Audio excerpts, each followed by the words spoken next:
¿Qué tal? Muy buenas tardes. Me da mucho gusto saludarles nuevamente en esta tarde, en su clases bíblicas para Ministerio Nivel 1. Estaba ganando, discúlpenme. Bueno, pues bienvenidos nuevamente. Me da mucho gusto poder saludarles. Qué bueno que están aquí, qué bueno que se conectan, qué bueno que siguen aprendiendo. Busquemos siempre aprender más de Dios, ¿verdad? Vamos a ir de lleno a lo que nos atañe esta escritura, pero antes quiero hacer una pequeña oración para que sea Dios, como siempre, tomando el control de este tiempo. Ahí donde están, les invito a que si me acompañan a hacer una pequeña oración. Padre, gracias damos en esta tarde, Señor, por tu amor y por tu bondad. Gracias, Señor, porque tú nos permites un día más, Señor, venir delante de tu presencia, Señor, a buscar más de ti, a aprender lo que tú tienes para darnos en esta clase, Señor, en este día, mi Dios. Porque sabemos que tú siempre tienes algo nuevo para nosotros. Nos ponemos en tus manos, Señor.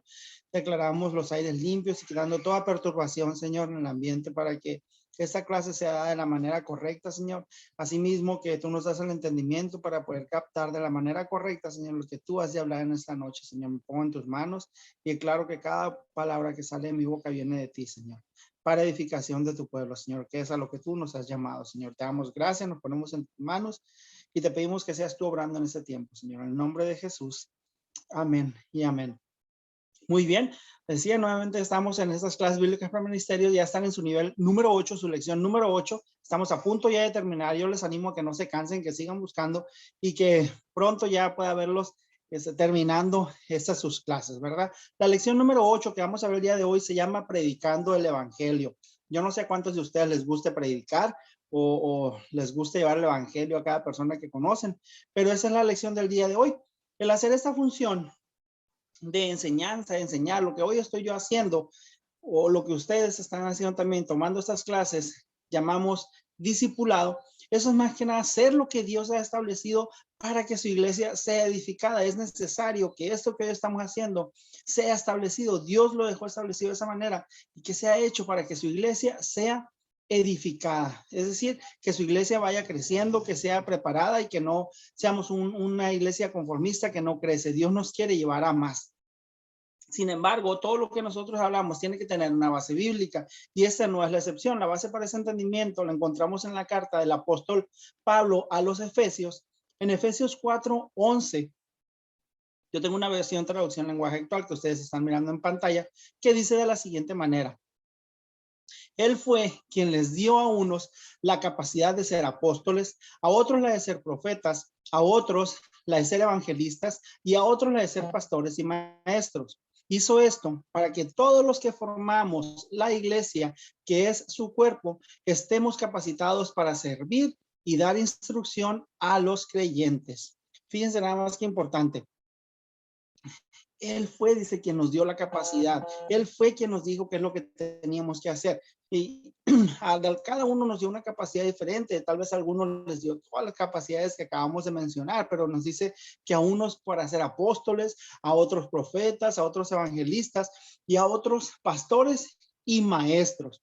¿Qué es lo que ahora nosotros estamos haciendo? Para que todos, dice, los que formamos la iglesia del cuerpo de Cristo, que es su cuerpo, que nosotros somos el cuerpo de Cristo, no estemos nada más trabajando por trabajar, sino que lo hagamos de la manera correcta, siendo capacitados para servir y dar instrucción a los que vienen buscando de la palabra de Dios. Este pasaje que nosotros acabamos de leer de Efesios, tal vez pudiera entenderse como que solo unos seríamos maestros, otros solo evangelistas, otros tal vez nada más pastores, pero no las tres. Sin embargo, las 5 funciones que acabamos de leer. Sin embargo, hay ocasiones en que todas estas funciones se dan en una sola persona a la vez. A través del Nuevo Testamento nosotros podemos ver varias evidencias de que él era un pastor, no solamente el que era un pastor, no solamente hacía la obra pastoral, y el que era apóstol no solamente hacía la obra apostólica, y así sucesivamente. El que era pastor también enseñaba. Pablo le dijo a Timoteo, en Timoteo 4:11, estas cosas tienes que mandar y enseñar. El que era apóstol quiere decir que también enseñaba. Y Pablo le dice también en Hechos 18:11, dice, así que Pablo se quedó ahí 1 año y medio enseñando entre el pueblo la palabra de Dios. 1 año y medio enseñando entre el pueblo la palabra de Dios. O sea que él tenía otras funciones también que hacer. Él también enseñaba. Tienes que mandar y enseñar, pero no solamente era una función, no solamente era la de pastor, también enseñar. Y déjame decirte que cada uno de nosotros tenemos una función en específico, pero todos tenemos la función de ser pastores. Es decir, ¿cómo? Bueno, no como tal un pastor en una iglesia, pero al tú estar pastoreando una persona, al tú estar guiando una persona, tú le estás dando seguimiento, tú le estás pastoreando. El que era maestro, dice la palabra que también evangelizaba. Lo podemos ver en Hechos 18, 24, 25, que dice, porque por aquel tiempo llegó a Éfeso un judío llamado Apolo, que era de la ciudad de Alejandría. Era muy elocuente y conocía muy bien las escrituras. Estaba instruido en el camino del Señor y hablaba con mucho entusiasmo, enseñando con claridad acerca de Jesús, aunque solo conocía el bautismo de Juan. Pues delante de todos contradecía a los judíos con razones que ellos no podían negar, y basándose en las escrituras demostraba que Jesús era el Mesías. Entonces, aquí nos da otra descripción clara de lo que acabamos de leer, pero un ejemplo de 3 diferentes funciones del ministro de Dios lo podemos encontrar también en 2 de Timoteo 4, 1 y 2 al 5, que dice lo siguiente: delante de Dios y de Cristo Jesús, que vendrá como glorioso rey a juzgar a los vivos y a los muertos, te encargo mucho que prediques el mensaje. Quiero hacer una frase aquí que dice, que prediques el mensaje y que insistas cuando sea oportuno y aun cuando no lo seas. Convence, reprende y anima, enseñando con toda paciencia. Pero tú conservas siempre el buen juicio, soporta los sufrimientos, dedícate a anunciar el evangelio, cumple bien con tu trabajo. Si te fijan, dice que tú tienes que, él manda que prediques el mensaje, que enseñes con toda paciencia y que anuncies el evangelio. Se fijan, aquí está hablando de las 3 cosas, pero nos dice que tenemos que hacerlo de una manera paciente.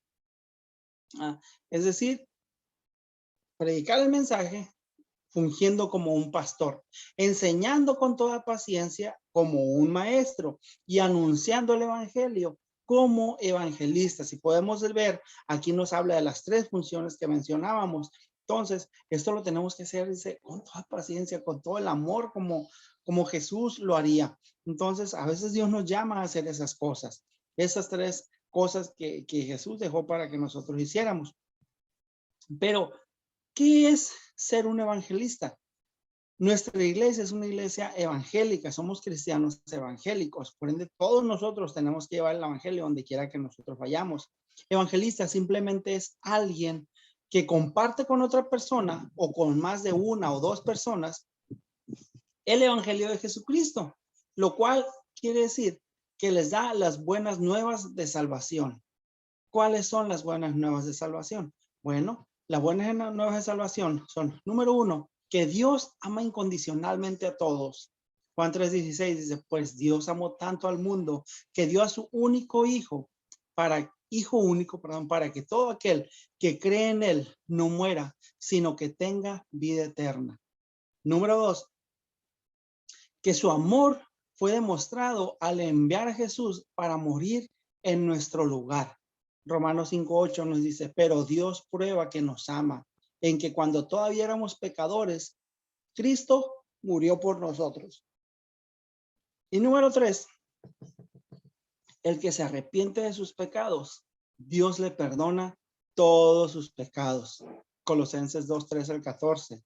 Ustedes en otro tiempo estaban muertos espiritualmente a causa de sus pecados y por no haberse despojado de su naturaleza pecadora. Pero ahora Dios les ha dado vida juntamente con Cristo, en quien nos ha perdonado todos los pecados. Dios anuló el documento de deuda que había contra nosotros y que nos obligaba. Lo eliminó clavándolo en la cruz. Dice la palabra que cuando nosotros estábamos muertos en pecado, antes de que Jesús muriera por nosotros, Satanás nos tenía atados con un acta que era el acta del pacto, en la cual estaban todos nuestros pecados y con ese él nos tenía atados. Sin embargo, cuando Jesús muere en la cruz por nosotros, todos nuestros pecados son limpiados. Él dio su vida para nosotros, para que a través de eso nosotros fuéramos limpiados y fuéramos llamados hijos de Dios. Él, al inhabilitar el acta del pacto, todo eso, el enemigo ya no tiene poder sobre nosotros.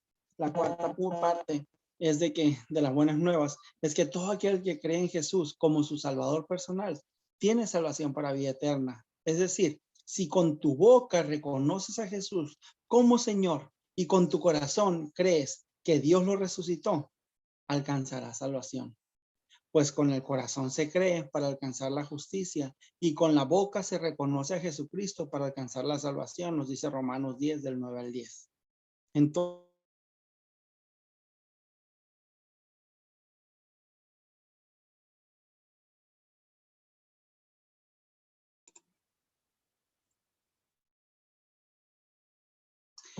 decíamos entonces que solamente con que tú reconozcas al Señor Jesús como tu Señor y Salvador, creas en Él, tú puedes alcanzar la victoria, puedes alcanzar la salvación a través de esto, solamente creer y confesar con tu boca que Él es tu Señor y tu Salvador.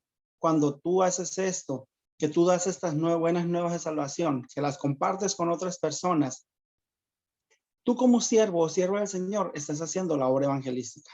Tú estás llevando el evangelio a otra persona.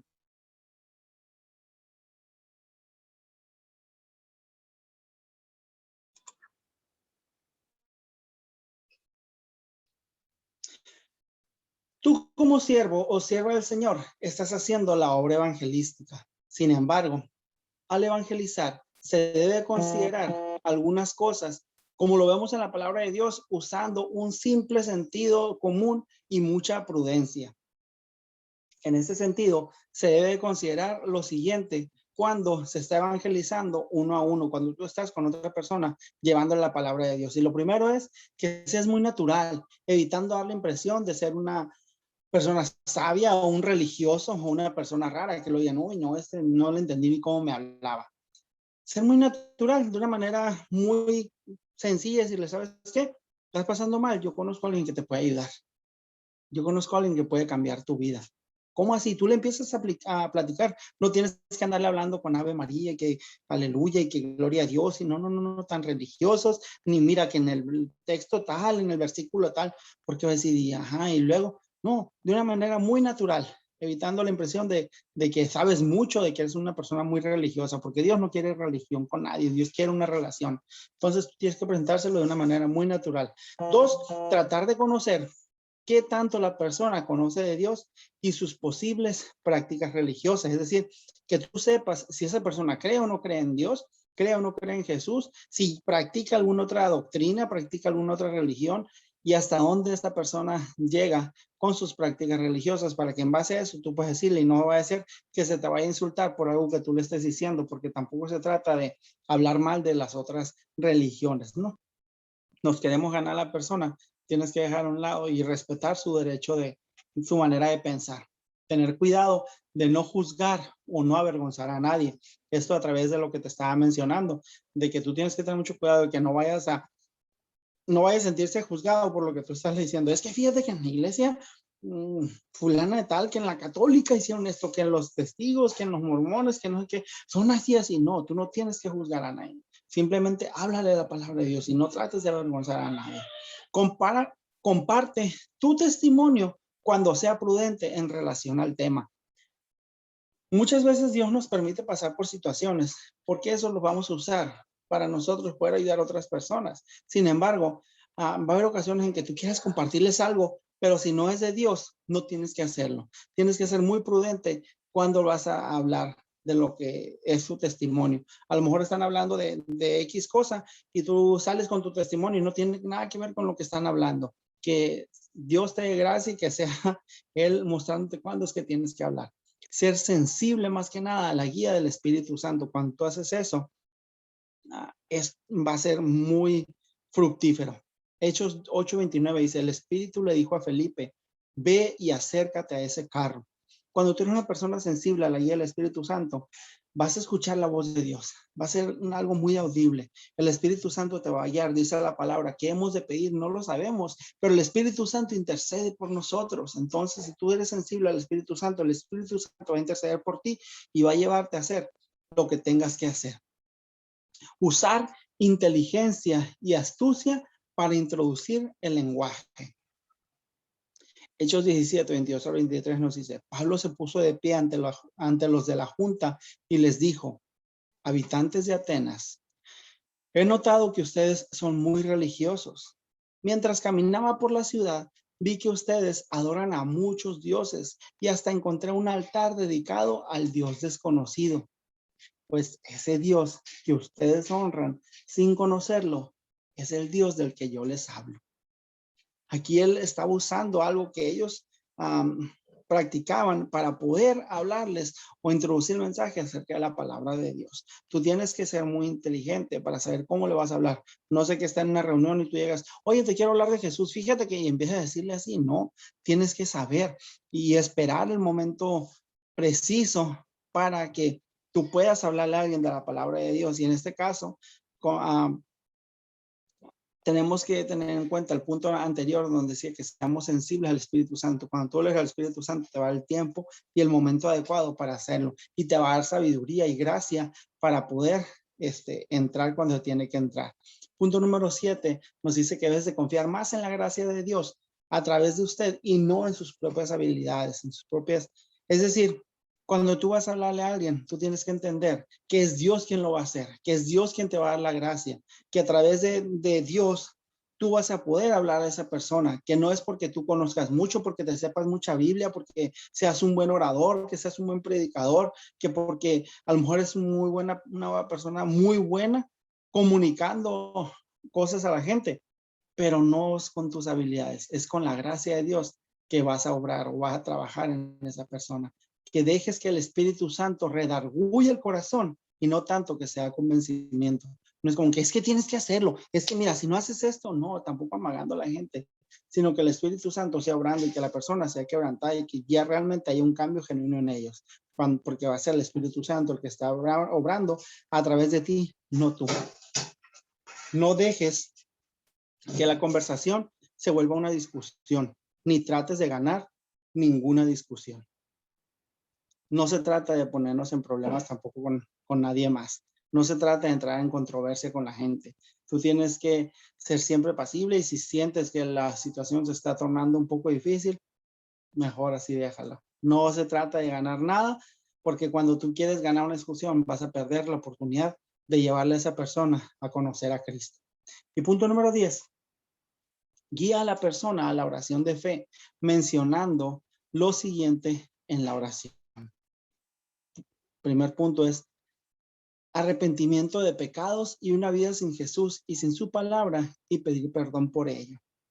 Proclamar que ahora cree que Jesús es el Hijo de Dios, que murió y resucitó para salvar su vida, que recibe a Jesús en su corazón como Salvador, Señor, Dios y Rey de su vida. Que el Señor le ayude a seguir en sus caminos y dar gracias por haber sido perdonado, por haber sido salvo y tener su nombre escrito en el libro de la vida. Esas cosas son las que una persona tiene que hacer a la hora de llevar a cabo la oración de fe.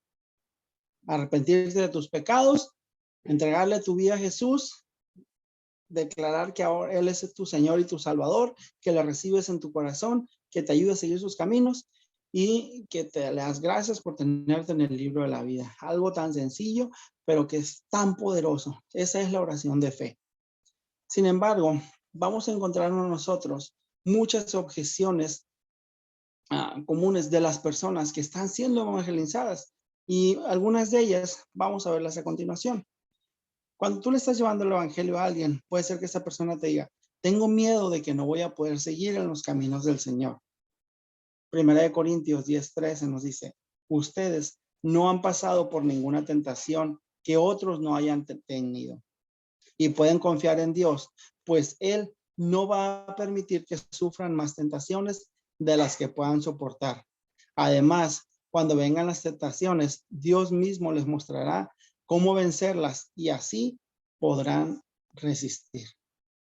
Entonces la gente te va a decir que a lo mejor tiene miedo, sin embargo, tú tienes que hacerles saber que no están solos, que no hay cosa que no puedan soportar y que Dios les va a dar la fortaleza para seguir adelante, que Dios no les va a mandar más de lo que ellos puedan soportar.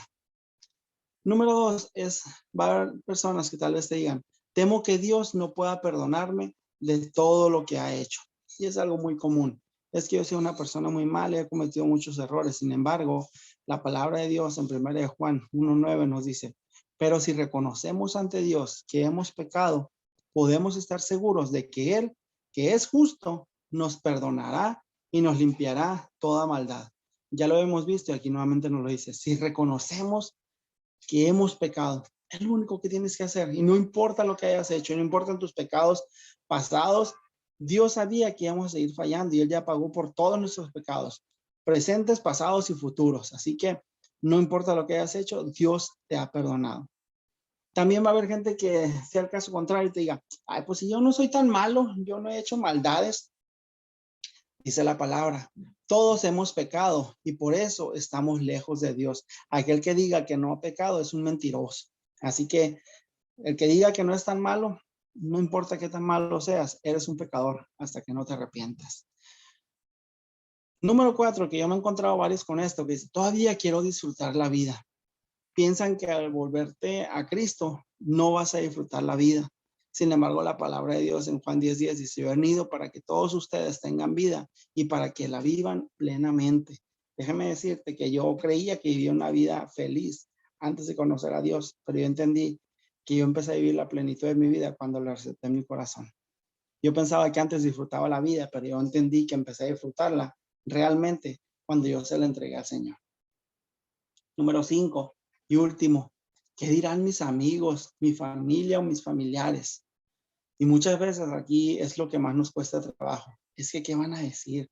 Es que se van a burlar de mí. Es que no me van a querer hablar.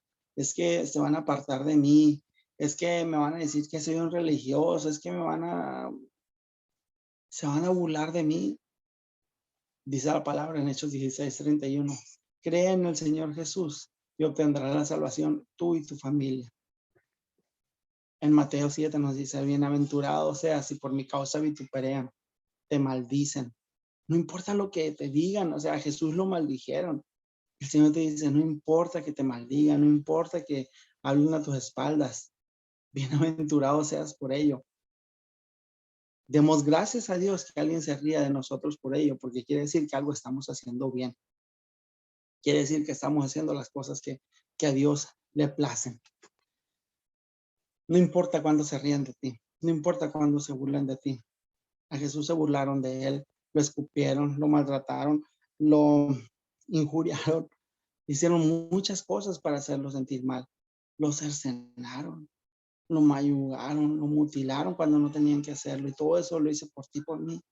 Él murió por nosotros, por nuestros pecados. Él no tenía que morir y él lo hizo por ti, por mí. Así que, ¿qué te importa lo que digan los demás si la salvación te la da Jesús? Entendiendo de que Él comparte las nuevas de salvación. El que comparte las nuevas de salvación es alguien que evangeliza. Nosotros podemos entonces entender y aceptar que el ministro de Dios es llamado también a hacer la obra de un evangelista. Notemos que la obra del evangelista es primero, antes de obrar como pastor y como maestro. No se puede pastorear ni enseñar antes de haber evangelizado a la gente. Tú primero tienes que presentarle a las personas a Jesús, que le conozcan para entonces poderles enseñar y después a pastorear. Primero se evangeliza, luego se enseña y se empieza a pastorear, a guiar conforme a la voluntad de Dios. Eso es lo que Dios nos ha llamado a hacer. Predicar el evangelio y hacerlo de la manera correcta. No va a ser que a causa de un error que cometamos, esa persona en lugar de traer a los pies de Cristo se aleje de nosotros. Que nuestro testimonio sea bueno para que esas personas puedan también creernos. Que cuando prediquemos algo la gente nos crea. No que digan, ay, tú me estás hablando de Dios y mira lo que estás haciendo. Sino que con nuestro testimonio también nosotros demos fe de lo que Jesús hizo en nuestras vidas. Con eso terminamos esta lección número 8. Yo espero que continúes creciendo y si tienes alguna duda, alguna pregunta, háznosla saber, por favor, queremos ayudarte. Igual nos ayuda a aprender también a nosotros. Te animo a que no te canses, que no te des por vencido y te veo en tu próxima lección. Pero no sin antes despedirnos con una oración. Ponernos en las manos de Jesús. Padre, te damos gracias, Señor. Gracias por esta palabra dada, Señor. Gracias por tu enseñanza, mi Dios. Hoy, papá, te pido que seas tú, mi Dios, ayudándonos a poner por obra lo que tú nos has enseñado en esta tarde. Que seamos unos excelentes evangelistas, Señor.